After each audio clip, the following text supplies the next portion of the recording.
এই তো হাতে গোনা কয়েকদিন নতুন রাজনীতিতে এসেছিলেন ফারদিন ইয়ামিন। বাবুগঞ্জ, মুলাদি, বরিশাল ৩ আসন থেকে গণ অধিকার পরিষদের ট্রাক মার্কার কাণ্ডারি হতে পাড়ি জমায় হাজার হাজার নেতাকর্মী ঢাকার রাজপথে ফারদিন ইয়ামিনের পক্ষ থেকে তার মনোনয়নপত্র জমা দিতে।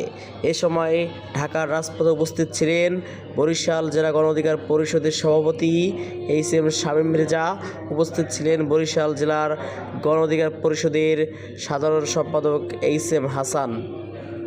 আরও উপস্থিত ছিলেন বরিশালের গণ অধিকার পরিষদের, ছাত্র অধিকার পরিষদের বিভিন্ন ইউনিটের নেতৃবৃন্দ।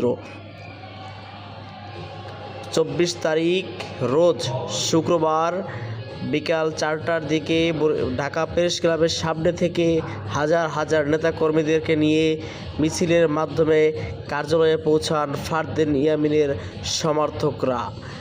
এর পরেই শুরু হয় আনন্দ মুখর পরিবেশ। কার্যালয়ে বিতরণ করা হয় মিষ্টি।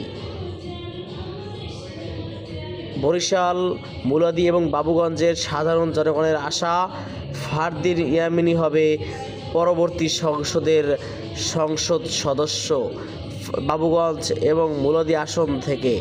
সেই আশার বাতিঘর হিসেবে হাজার হাজার নেতাকর্মী এবং সাধারণ জনগণ কিন্তু ঢাকা গিয়েছেন ফারদিন ইয়ামিন এর মনোনয়নপত্র জমা দেওয়ার জন্য।